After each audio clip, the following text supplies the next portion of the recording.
Welcome back to the Radio Academy podcast. I'm your host, Georgy Jameson, and this week our guest is Andy Ashton, Network Director of Content for Greatest Hits Radio.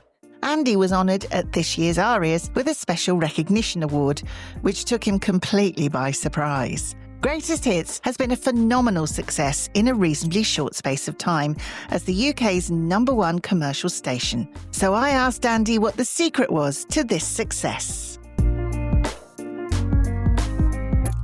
I think actually I need to sort of rewind right back to the start of Greatest Hits Radio, because when I was first offered the job of launching it, I was a little bit like, really? Because I'd spent most of my career working on CHR and AC formats and sort of focused on younger listeners. And so when Gary Steen first approached me for it, I was kind of like, I'm not sure. But I very quickly sort of recognised that there really was quite a big gap in the UK, particularly for this format, and a format focused on the classic decades of 70s, 80s, 90s, which I knew was a format which around the world was very successful in other big markets. But just for whatever reason, it never really existed in that pure sense in the UK. And so once that kind of clicked in my head, I started to really get a vision for what this thing could be and what it could sound like. And because I'm fundamentally, I come from a music background, and I got into radio via first a big love of music and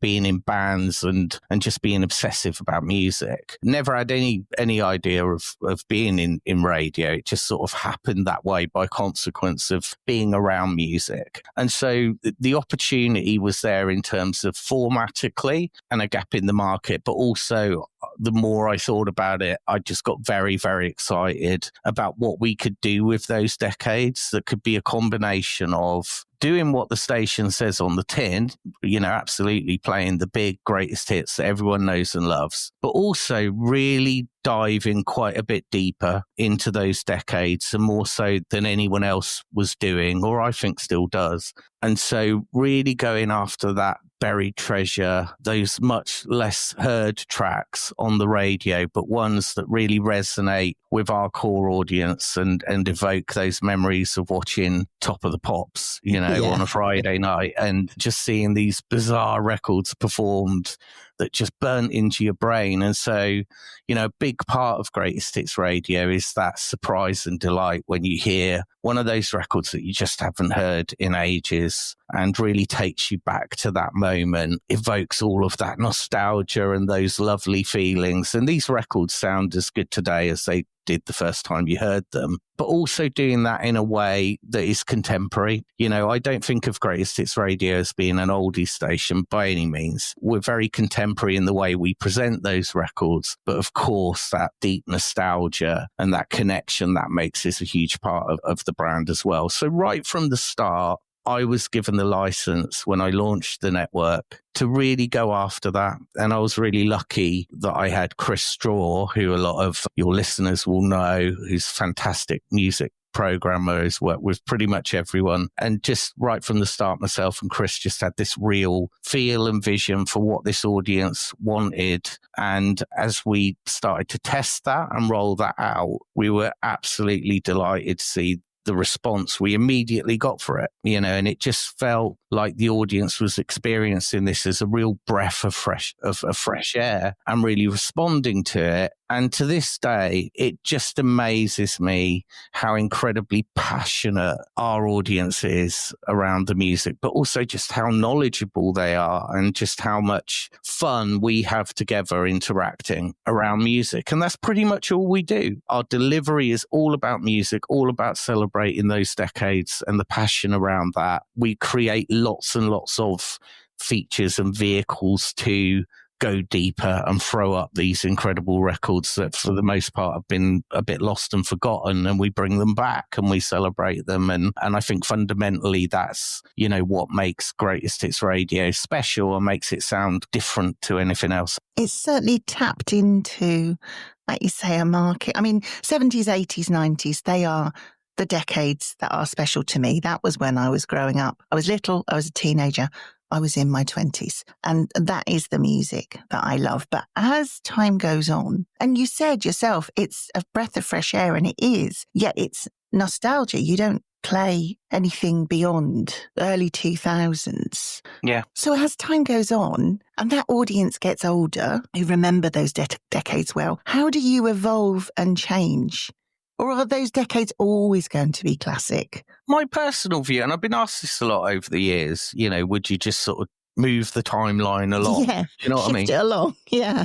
And I don't think so, because I do believe that those decades are incredibly special, absolutely prolific. And now we've got decade stations that drill into those decades even further, if that's what you want. They're all special in different ways. The 70s is completely different to the 80s, and likewise the 90s again is completely different. And you could absolutely argue that the 2000s are different again, but I just think that you have to have a focus. There are other formats out there that do really preserve those decades. A combination of the 70s, 80s, and 90s in particular being incredibly special, but also the combination of those being a real gap in the market is what's driven the success. And I don't see any reason to change that. I mean, I suppose it's slightly hypocritical because we've launched a 60 station. Well, I was going to ask you about how you've diversified that, because you've got greatest hits 60s, 70s and 80s now. So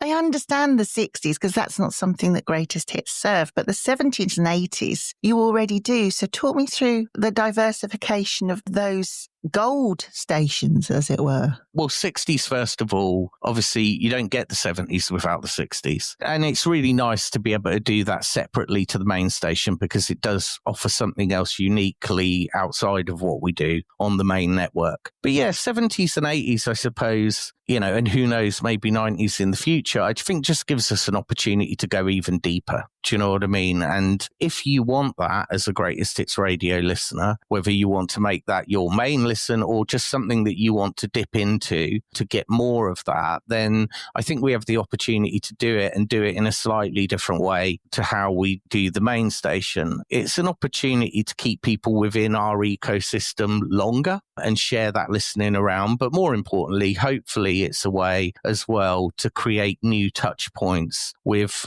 an audience out there that isn't currently listening to the main station. And by bringing them in through a particular decade and a certain passion point, that we can then bring them into the main station and convert that listenership into the main network and grow our listening as a whole. So there's a couple of different opportunities there for us, but it's very early days. And I think we'll have to continue to sort of measure how that goes. I mean, we're absolutely delighted with how 60s has started, and we've got out the blocks, and we're not far off being a 500,000 reach network with that. The decade station strategy is one that's evolving for us, and we're still watching that and seeing what the dynamic is. And I think it will take a bit of time to really see how that dynamic's going to evolve and how we can work that to our advantage. So it's very early days, but we're really, really pleased with the lineup of presenters we have on those stations, and also the opportunity, again, to go even deeper, and particularly with 70s. 80s as a decade is quite well served, but I think 70s, there is a huge opportunity, and that decade in particular is just so diverse. We sort of refer to it as the decade that kind of did it all, and I think that really captures it, because right from the start of that decade and leading off from where the 60s finished, right the way through, it's just an incredibly diverse decade of music and music genres, and it just makes for a fascinating listen. Let's talk about the Arias night. It was a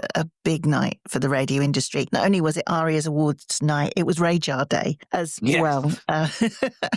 So it was a double whammy of a massive day. 7 million weekly listeners, 7th quarter in a row as number one commercial station, and then you get a special recognition award. Tell me about that day and how you felt. And I know you weren't expecting the award. It was a surprise. And Oh my God, was it ever a surprise? It was an incredible day because, like you say, I mean, it never happened that way where we had Rage on the same day. And I think there was quite a few people, including myself, going, why has this happened? Who has done this to us? This is crazy. Going to the ceremony, obviously we were nominated in the Network of the Year category. After sort of boxing off everything we have to do on a Rage Hour day and kind of going, right, okay, we can park that at least till 7 o'clock tomorrow morning. My 100% focus was on Station of the Year and where's that going to go? And we need to be prepared and ready for if we are lucky enough for it to come our way. So that was the focus, and we were all gathered as we do as teams, you know, having a few pre-drinks and going in. And it's always an absolute pleasure and privilege to be at those events because, like you say, it is a huge industry event and a chance for us all to get together and celebrate audio and radio, but most importantly to all be together in that moment. Yeah, so it was very, very confusing as I was sat there and Bob Shannon took to the stage and started talking about Greatest Hits Radio. I'll be perfectly honest with you. My first instinct was, oh my God, we're going to get some other weird award. And that means we haven't won Station of the Year. That was my first instinct, was like, what's happening? Because it wasn't listed, was it? No, and it wasn't immediately obvious what it was, you know. And I think a little bit earlier in the evening, there had been a special award for TalkSport. Yeah. And so I was kind of like, oh God, what's happening here? We're getting acknowledged for something and oh no, this means we're not going to get Station of the Year. That was where my brain was at. So then halfway through, obviously, Bob's piece and going into the VT that they showed, it then dawned on me that actually this was turning into more that was something about me. I was absolutely stunned and partly mortified because I was just like, oh my God, what is happening? I was looking around me. I was looking at David Salt, my radio wife, as I call him, and someone who's worked with me on Greatest Hits Radio from the start. I was kind of swearing at him actually and going, what the hell is going on? What have you done? What have you done to me? But yeah, so then I had to obviously go up. In my head, I was thinking, well, we're up for Station of the Year. I'm really prepared for that. I know exactly what I'm going to say if we're lucky enough to win that. I can't say any of that. I honestly didn't know what to say. I think I said flabbergasted on stage, and that was literally how I felt. I was deeply moved by it and shocked, and it was a very lovely but a very strange experience, and it took me a good while after being on stage, I can't even remember what I said, but for it to really sink in what had happened. On top of everything else, the guys had organised for my wife to be there without me knowing. So I was halfway through an interview backstage and there's my wife, and she came running over, didn't she? Yeah, it was absolutely lovely. It did take a while to sink in, but obviously I'm hugely honoured and proud to receive that special recognition, and particularly to see people like Sean and Lauren Laverne on the screen, you know, talking about our work together way back in the day. Why has Greatest Hits Radio been so successful? Because Andy Ashton has been writing it. It has been his vision. I'm going to be extraordinarily sincere now, which is uncomfortable for me. I wouldn't have a radio career if it wasn't for Andy Ashton. It's as simple as that. Andy saw something in me, as he did with so many people, and he drew it out of me, like a bloodlet, like a leech on some medieval person's skin. He's not like most radio executives. He's more like an old school A&R guy, in that he finds the talent he believes in, he gets them on his team, and he lets them just get on with it. You gave me my first big break. You encouraged me. You were a brilliant, creative, exciting, enthusiastic boss to work with. And I've got such happy memories of all the time that we spent together. And you got me started on a road that has shaped my life. And I'm so grateful for that. Tenacious, mischievous. This is a word that's often overused in pop culture since Jim Rockford, but a maverick without question. A massive fan of Wagamama's katsu curry, as I seem to recall. Frequently, you know, I come off the air and Andy's in town, he'll say, have we got time for a quick meeting? And I know exactly what he means. After one of those meetings, I broke a bone in my foot, but I'll say no more about that. I love you, mate. Absolutely love you. See you at the bar. You're buying. Mostly, you know, obviously the recognition for what Greatest Hits Radio has done since we've launched that. You know, there's so many people who've been involved in that I just was so in a spin. I didn't even think to thank at the time, but this is an opportunity to thank him. And I think mentioned David Salt was someone who worked with me right from the start on Greatest Hits Radio, and somebody who's brilliant at challenging. And I think for me, in terms of whatever you're doing at whatever level, it's never about just one person and their idea. It's really important for a leader to have people around him or her who will challenge them. And he's been that all the way through and been absolutely fantastic. And there wouldn't be a Greatest Hits Radio where it is today without him. Obviously, Gary Steen and Anne-Marie Levan, our head of marketing at Bauer, and Nick Button, those people who've been there right from the start. I mean, we have an incredible team, and it's impossible to thank everybody. We have an incredible culture in Greatest Hits Radio, and the journey has been unbelievable, certainly for me in my career. And I've been lucky enough to have some amazing moments in my career, not just Greatest Hits Radio, but the journey that we've been on, and lockdown being a part of that, and sort of growing this network and building out the distribution through that period, and trying to navigate all that whilst we were rapidly expanding as a network. Same as everyone, having to navigate it on the basic level of how do you stay on air? How do you deliver for these audiences in this incredible, weird time that we're all going through? But we were also at the same time going through this massive expansion. We built out the music product and sort of tapped that gap that we've talked about from the start as a consequence of that, and the growth that gave us to be able to then attract talent like Paul Gambaccini, and then, God bless her, Janice Long, who sadly is no longer with us, but she was a huge part of the early building out of Greatest Hits and our ambition. And then Simon Mayo joining was a huge turning point